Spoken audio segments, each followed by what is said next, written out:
Þú fær frábæru nestisboxin frá Systema og nestið í þau í Netto.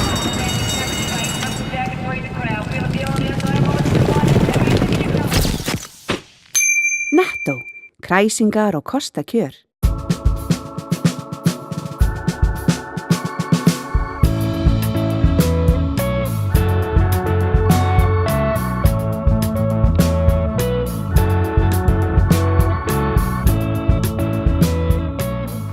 Komið sæl og verið velkomin í sjónvarp Víkurfrétta.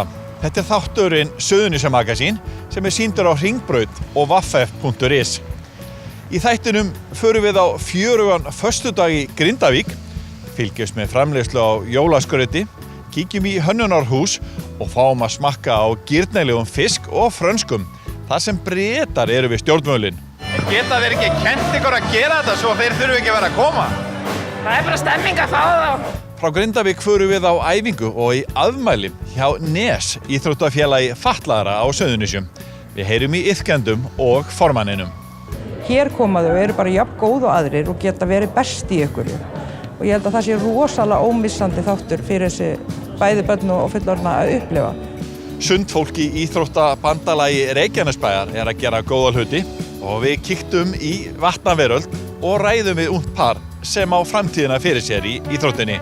Hvað þarf að gera til að ná svona góðum árangri? Það bara æfa vel og reyna að hafa gaman að þessu sem ég geri oftast. Og í lok þáttarins grípum við Guðna forseta Íslands glóðvolgan í Reykjanesbæ á hlaupum og með buffið góða. Þetta líka flott, ég hef heyrt frá miklum tísku tröllum að þetta sé málið. En við hefjum leikinn í Grindavík ekki á svörtum föstudegi, heldur á fjörugum föstudegi.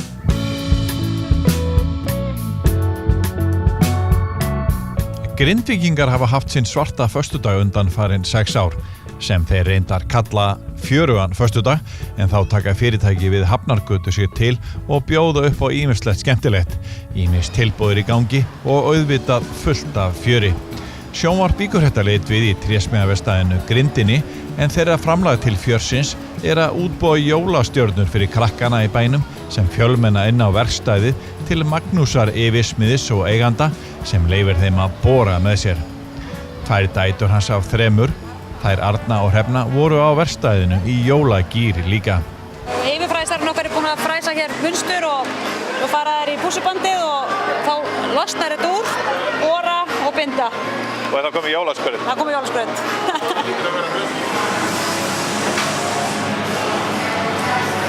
Hvert fara svo þessar stjörnur? Bara í gluggakistuna. Gluggar hjá þér? Og ætlar að mála þér eða eitthvað? Já. Hvað var þetta?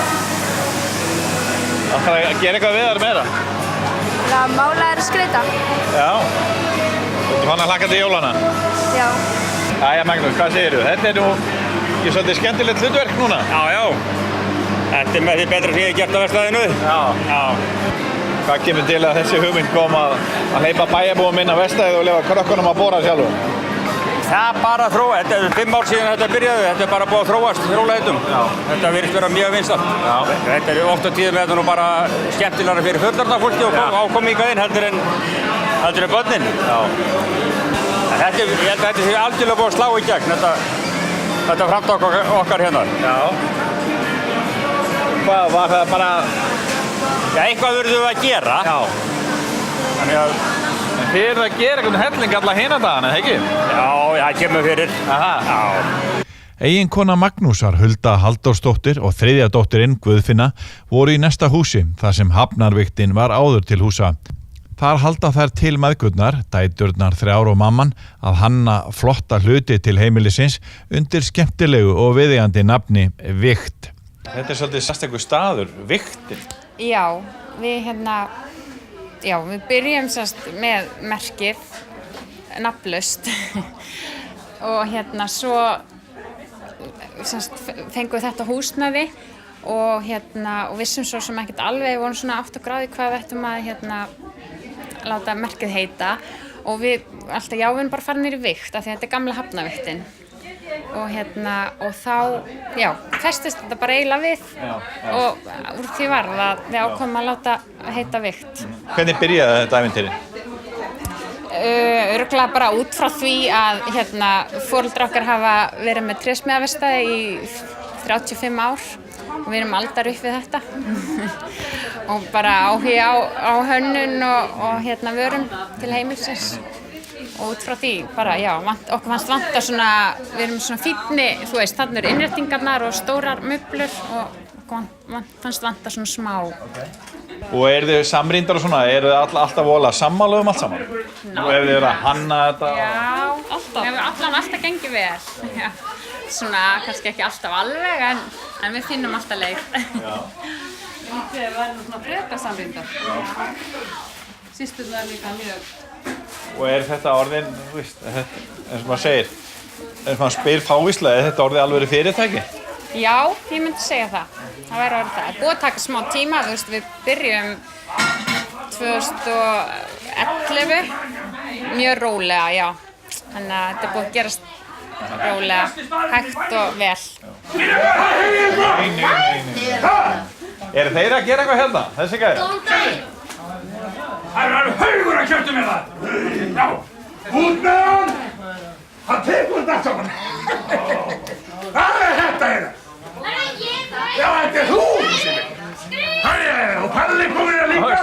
Heyrðu, ég var sagt ég ætti að koma hingað til að lykta mig! Þið ekki að þvælast eitthvað allt og snemma þá? Jú, það er bara þannig! Ég veistu bara að það var líf og fjör í Grindavík eins og alltaf, já! Frá vigtinni höldum við yfir götuna í enn meira fjör í útgerðarfyrirtæki Þorbjörn, ekki til að skoða vinnsluna, heldur til að hlusta á starfsmenn í bítlasöng og bæjarbúa bragða á fiski og frönskum.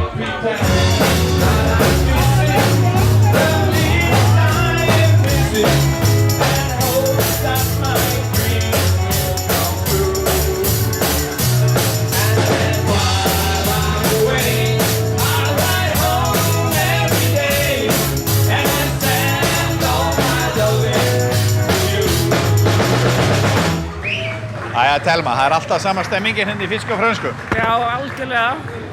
Fá Grindvíkingar ekki leið á fisk? Nei, ég held að það sé ekki hægt. Ekki? Með svona ferskan og góðan fisk. Það er svolítið stemming að þessum degi? Já, útrúlega skemmtilegt og ég held að sé ennþá að stækka. Já. Hvað er þið búin að gera mikið af fiski? Ég veit það ekki. Við erum búin að standa síðan 4, búin í 2 tíma. Veistu hvað þetta er mörg kíló eða tonn? Nei, ég hef ekki hugmynd. Og þið fáið alltaf Bretana til þess að koma og gera þetta? Þeir eru ekki bestir í þessu.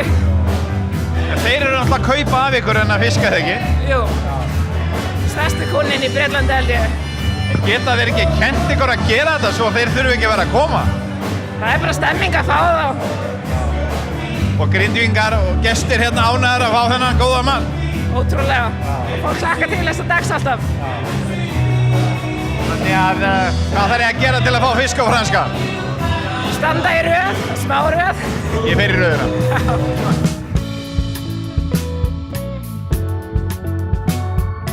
Íþróttafélagið Nes fagnaði 25 ára afmæli sínu á dögunum. Hjá félaginu æfa 100 iðkendur hvaðan æfa af Suðurnesjum, ýmsar íþróttagreinar, svo sem fimleika, fótbolta, kraftliftingar, sund, garpasund, frjálsar og boccia. Ég held þetta sé, eins og ég sagði afmælinu, alveg ómissandi hluti af samfélaginu. Við erum hjá Nes svolítið með 2 stefnur. Við erum eins og önnur íþróttafélög hérna að keyra afreksstefnu. Fólk er að þjálfa sig upp til þess að vinna gullverðlaun og koma svo ólympíumótvallar eða Special Olympics eða heimsmeistaramót. En jafn mikilvægt og held ég verið þess að stærri hluti af starfinu okkur er félagslegi þátturinn. Þau sem sagt, aðalmáli er bara að mæta á æfingu, vera með, taka þátt, tilheyra og vera svolítið bara á jafnréttisgrundvelli því að þau eru oft í skóla eða vinna ef þau eru fullorðin með ófötluðum einstaklingum og finna oft að þau eru kannski aðeins eftir á eða svona gera lengur að gera hluti. Hér koma þau, eru bara jafn góð og aðrir og geta verið best í ykkur. Og ég held að það sé rosalega ómissandi þáttur fyrir þessi bæði börn og fullorðna að upplifa og mjög mikilvægt.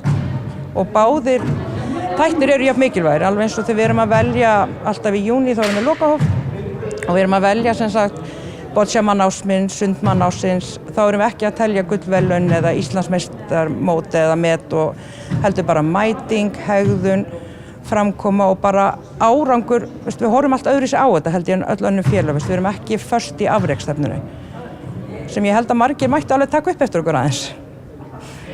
En nú eftir bankahrun þá fækkaði hjá ykkur iðkendum. Hefur ykkur tekist að fjölga þeim aftur? Fyrst í ár loksins fjölgun að koma aftur. Það duttur rosalega margir út hjá okkur eftir hrun.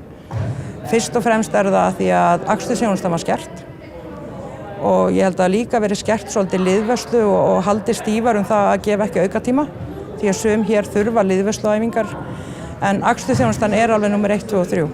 Þau eiga erfitt með að þau búa sum í Sandgerði, Garðinum, Vogunum, Grindavík og sum bara í Reykjanesbæ og eiga kannski erfitt með að labba og geta ekki tekið strætó. Og þau þurfa bara stundum að velja milli þess að fara til læknis eða fara í bað eða koma á æfingu. Og það eiginlega rosalega erfitt val, þannig að þau eru ennþá einstaklingar sem eru ekki hjá okkur komin tilbaka sem hættu þegar var skert þjónustan. Og nú mikill meiri hluti iðkenda 18 ára og eldri og þið hafi verið í átaki að reyna að fá fleiri börn. Hvernig hefur það gengið?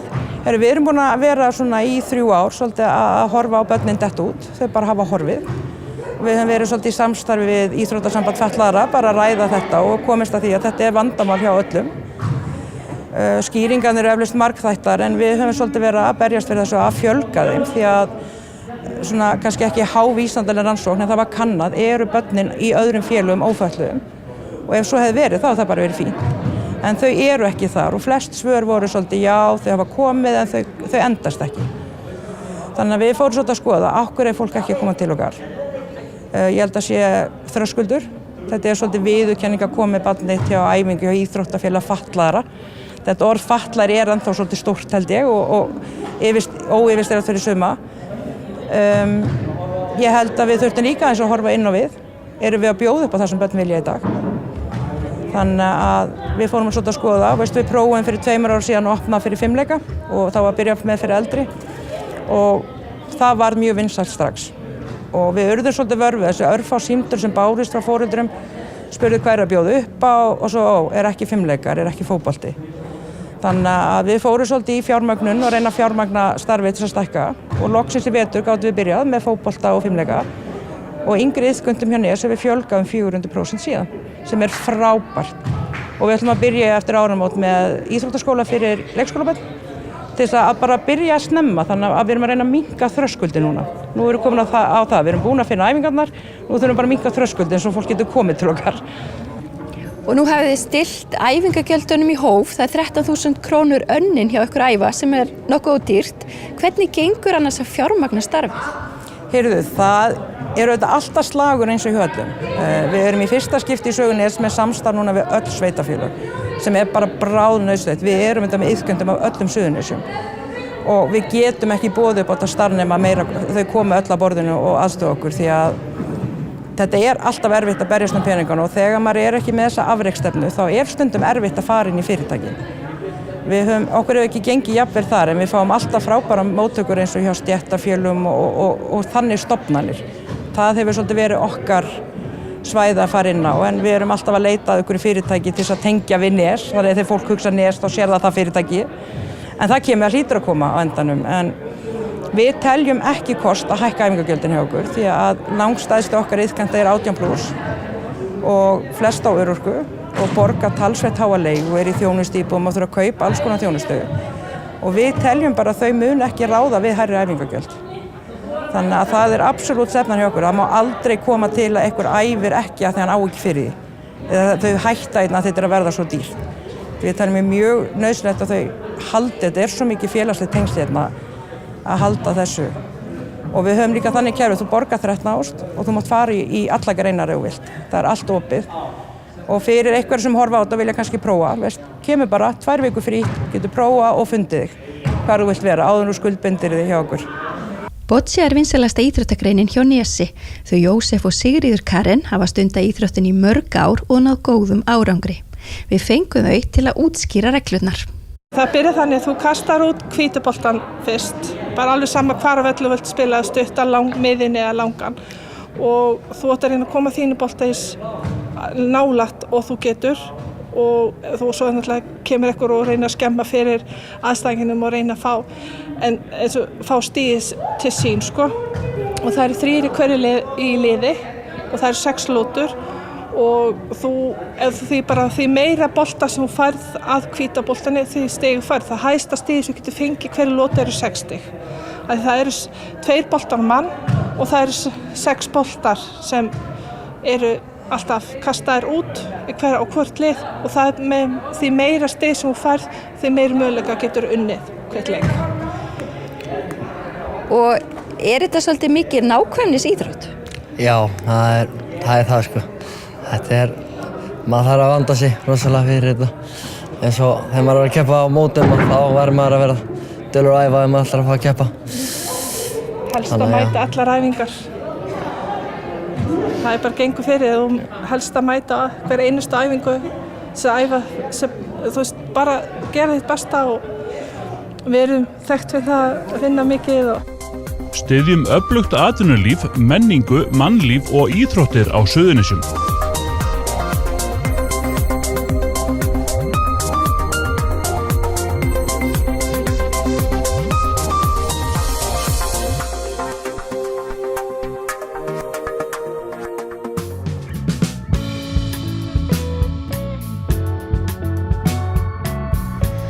Sundparið Þröstur Bjarnason og Íris Ósk Hilmarsdóttir keppti á Íslandsmeistaramótinu í 25 metra laug í sundi á dögunum. Þröstur varð 7-faldur Íslandsmeistari og Íris náði lágmarki fyrir Norðurlandamótið. Þau æfa bæði með IRB og eru á leiðinni til Bandaríkjanna í háskólanám næsta haust á skólastyrk sem þau fengu út á sundið. Þau eru spennt fyrir því að fara saman út en sundlið skólans er sterkt og tiltölulega nýtt svo það er aldrei að vita nema Þröstur og Íris hjálpi liði skólans að komast á kortið. Sjónvarp Víkufrétta hitti á þessa afrekssundmenn á leið í laugina og fengu að forvitnast framhaldið ásamt því að fá að fylgjast með æfingu.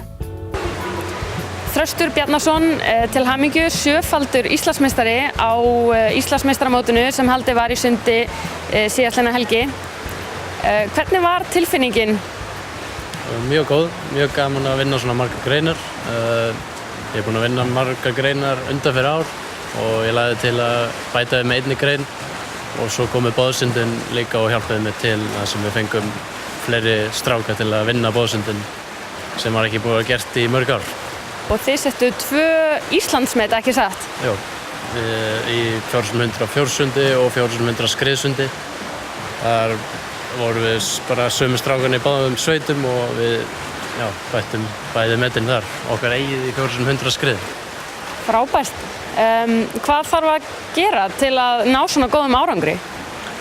Það er bara að æfa vel og reyna að hafa gaman að þessu sem ég geri oftast.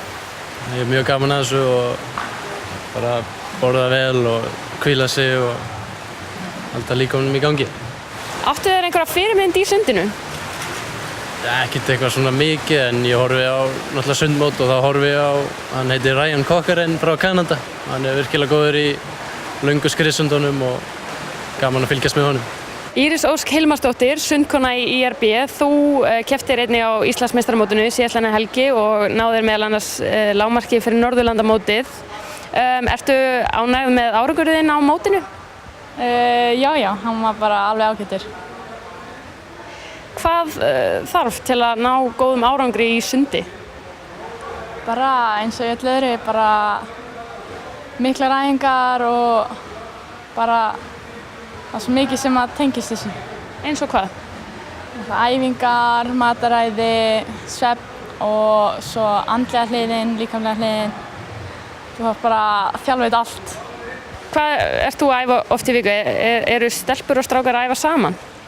Já, við æfum öll saman og minn hópur fer á 9 sundæfingar á viku í 2 tíma og 4 þrekæfingar og svo fyrir við einu sinni í viku í jóga.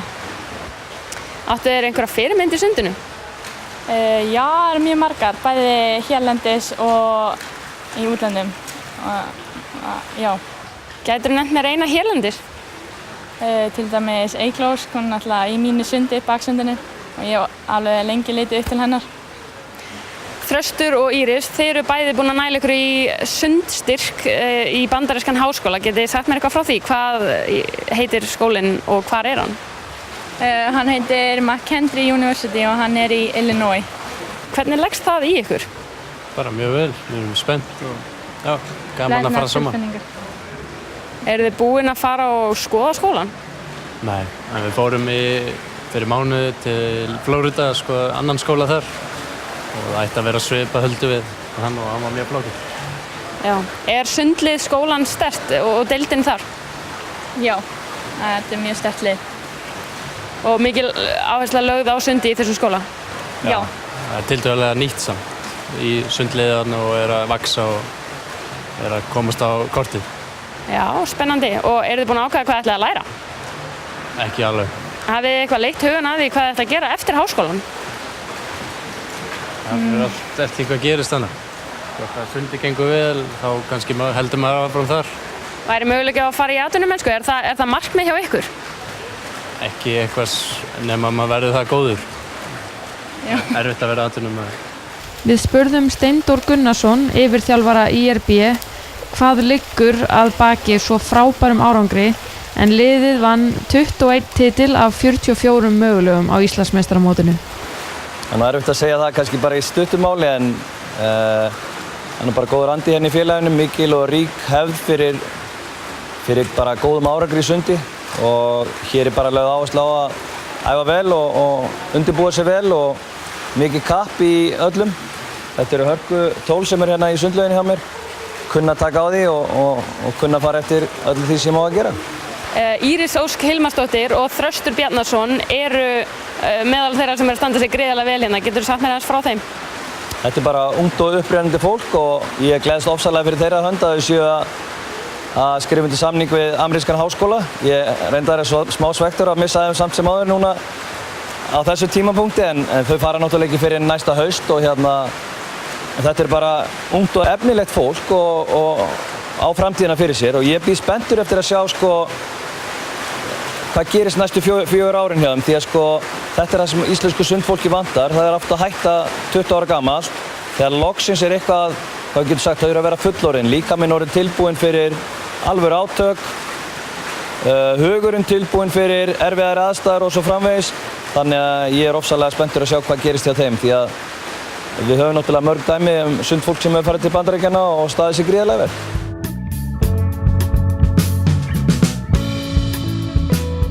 Guðni T.H. Jóhannesson, forseti Íslands, er fyrsti þjóðhöfðinginn til að hlaupa í kyndilhlaupi lögreglumanna. Guðni hljóp með kyndil frá lögreglustöðinni í Keflavík síðustu helgi og tók þátt í setningu Íslandsleika Special Olympics 2016 í knattspyrnu sem framfóru í Reykjaneshöllinni. Keppt var í 2 styrkleika flokkum en markmið Special Olympics samtakana er að skipuleggja keppni sem gefur öllum jöfn tækifæri. Kyndilhlaup lögreglumanna hófst 1981 og er hlaupi núna í öllum heimshornum en þetta er í fyrsta skipti sem þjóðhöfðingi hleypur með kyndilinn og hefur Ísland þar með brotið blað í sögu hlaupsins. Sjónvarpíkur þetta heyrði í Guðna þegar stuttur stans var gerður á hlaupinu við slökkvistöðina í Reykjanesbæ áður en hópurinn hljópað Reykjaneshöllinni. Guðni, þetta er skemmtilegt tilefni hérna? Heldur betur, það er gaman að fá að vera með góðum hópi fólks og taka þátt í því að setja þessa leika. Og hvað, er þetta ekki fyrsta heimsóknin til Suðurnesja, allavega Reykjanesbæjar eftir kosningu? Jú, við getum sagt það í svona opinberum erindagjörðum, þá er það. Ég hef náttúrulega flogið út og þá ekki hérna en þetta er í fyrsta sinn. Já. Og hvernig var? Þetta er búið að vera mjög skemmtilegt. Hress hópur fólks, allir með sterkar skoðanir á enska boltanum og stjórnmálum og hverju sem fólki dettur í huga spjallum, þannig að ég hef skemmt mér stórvel. Ekkert buff? Ég er með það hérna. En ég hef ekkert verið að láta það upp, það hefur ekki þurft. Það liggur að ég beði um að fá að setja það upp, að ég hef búin að gera svo mikið grín að þessu. Ég skal láta þeim hálsinn á mér, því að þetta er líka flott. Ég hef heyrt frá miklum tísku tröllum að þetta sé málið. Já, það er rétt. Og styrkja gott málið í leiðinu. Það ekki. Varst að hlaupa með hann á Kjartan? Já, tók hérna. Hann er mikill hlaupari. Við erum ekki alveg búnir, við ætlum að enda í Reykjaneshöllinni, þannig að það er bara svona pása núna. Já, þetta snýst allt að vekja athygli á Special Olympics. Þetta eru alþjóðleg samtök lögreglumanna sem við erum svona komin inn 2013 fyrst Norðurlanda, stoltir af því, en eru upprunalega bandarísk eins og Special Olympics og þetta snýst að fjárafla fyrir keppendur Special Olympics og svo líka vekja athygli á þessum samtökum, vegna þess að hreyfing, samvera, það gerir að sjálfsögðu öllu gott, en sérstaklega þeim sem að standa kannski aðeins verr á fæti, að þetta dealbreaker ef maður má sletta í svoleiðis og margar frábærar sögur sem að fylgja þessu, það þarf oft svo lítið til og frábært að geta verið hluti af því litla og þetta gefur manni bara frábæra orku að vita til þess að kannski einhver einn keppandi sem að heyrir af þessu svona og kemur þá, tekur þátt. Það eru allir velkomnir. Þarna hinn eini sanni ungmennafélags andi. Þarna allir jafnir, þarna keppt á jafningi grundvelli. Nánar fjallað kyndilhlaupið á vef Víkurfrétta, vaff.is. Já, hugsið ykkur blíðuna hér á Suðurnesjum og jólastemninguna. En leið við þökkum ykkur fyrir áhorfið, minnum við á aðra miðla Víkurfrétta. Víkurlegt fréttablað sem dreiftir í öll hús á Suðurnesjum, Víkurfréttavefinn, vaff.is og fyrir kylfingana, kylfingur.is. Við þiggjum ábendingar frá okkur efni í þáttinn og okkar miðla á Suðurnesjum. Við þökkum fyrir okkur að þessu sinni, sjáumst að vikuliðinni í jólaskapi. Verið sæl.